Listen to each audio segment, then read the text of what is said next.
जय जय रघुवीर समर्थ. बघा, येणाऱ्या 14 डिसेंबरला श्री दत्त जयंती आहे. समर्थ आपल्याला दत्त जयंती विशेष निरूपण सांगतात. समर्थ म्हणतात की मार्गशीर्ष पौर्णिमेच्या दिवशी मृग नक्षत्रावर सायंकाळी दत्ताचा जन्म झाला आहे. मार्गशीर्ष पौर्णिमेच्या दिवशी मृग नक्षत्रावर सायंकाळी दत्ताचा जन्म झाला आहे आणि हा दिवस दत्ताचा जन्म उत्सव म्हणून आपण साजरा करतो. हा दिवस दत्तांचा जन्म उत्सव दिवस म्हणून आपण साजरा करतो. समर्थ म्हणतात की बघा म्हटले, पूर्वीच्या काळी भूतलावर सूक्ष्म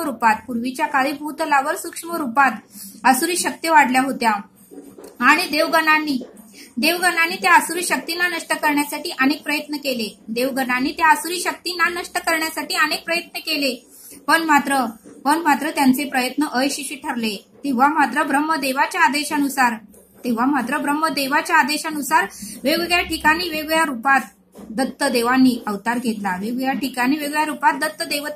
घेतला आणि तो दिवसच दत्त जयंती म्हणून आपण साजरा करतो. असं समर्थ आपल्याला ते सांगतात. समर्थ म्हणतात की या दत्त जयंतीच्या अगोदर 7 दिवस गुरुचरित्र पारायण करण्याचाही बरेच जण नियम पाळतात आणि गुरुचरित्र सप्ताह म्हणजे दत्त जयंती दिवशी मोठ्या उत्साहाने तो दिवस साजरा केला जातो असं समर्थ आपल्याला ते सांगतात.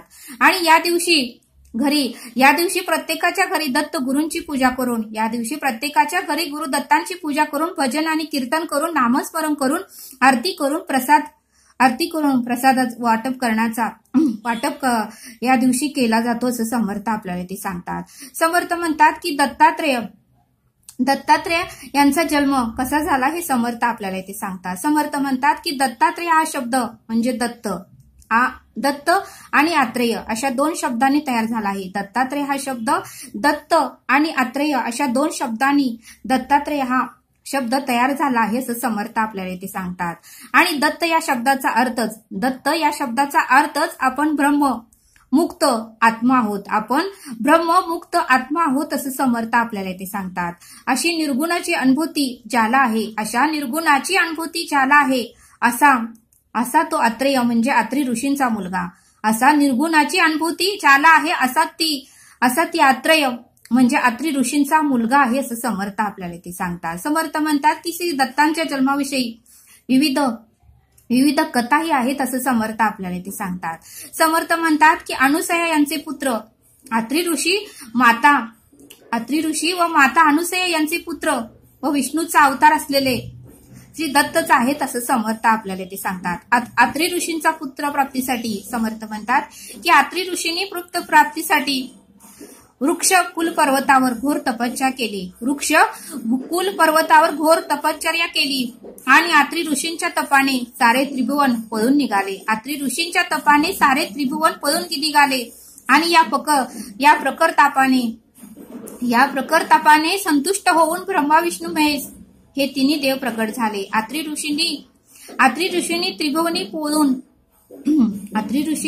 तपाने सारे त्रिभुवन पळून निघाले. या प्रकर तपाने संतुष्ट होऊन ब्रह्मा विष्णू महेश हे 3ही देव आत्री ऋषींच्या समोर प्रगट झाले आणि त्यांनी ऋषींच्या तपाचे कारण विचारले. आत्री ऋषींनीही त्यांना विनवले. आत्री ऋषींनीही त्यांना तपाचे कारण सांगितले आणि आत्री ऋषी त्यांना म्हणाले, आपण माझ्या उदरी पुत्र रूपाने जन्म घ्यावा. तेव्हा तिन्ही देवांनी त्यांच्या विनंतीला मान दिला. त्यांची तपश्चर्या उत्तम होती, कठोर होती. त्यांच्या तपश्चर्यामध्ये ताकद होती, सामर्थ्य होतं. त्यावेळेस ब्रह्मा विष्णू महेशांनी त्या तिन्ही देवांनी त्या आत्री ऋषींच्या विनंतीचा मान राखला आणि देवत्रयीच्या आशीर्वादाने ब्रह्मापासून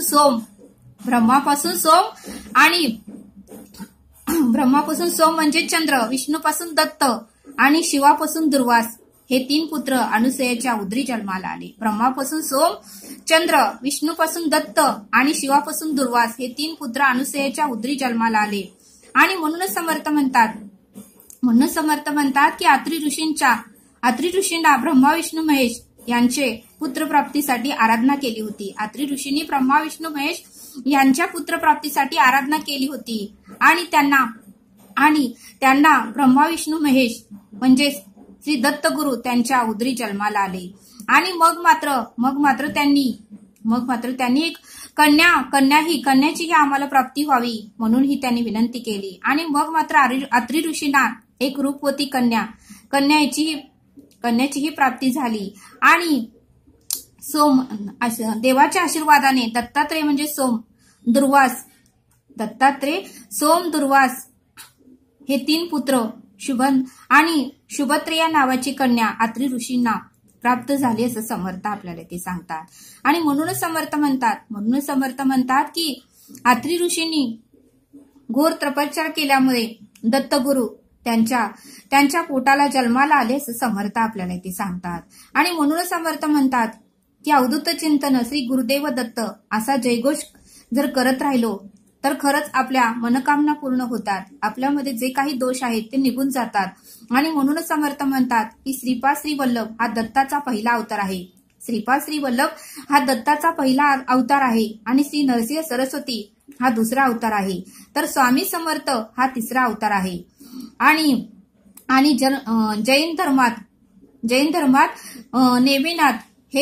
नेमिनाथ ही दत्तांचाच अवतार आहे असं समर्थ आपल्याला ते सांगतात. आणि मुसलमान धर्मामध्ये दत्तगुरु हे फकीराचा अवतार आहेत असं समर्थ आपल्याला ते सांगतात. फक्त परब्रह्माने ईश्वराने त्यांचे रूप बदलले आहेत, मात्र ईश्वर परब्रह्म चौकडे एकच आहे असं समर्थ आपल्याला ते सांगतात. आणि म्हणून समर्थ म्हणतात की दत्त जयंती ही 14 डिसेंबरला आहे. तरी सर्वांनी दत्त जयंती उत्तमाची साजरा करावी.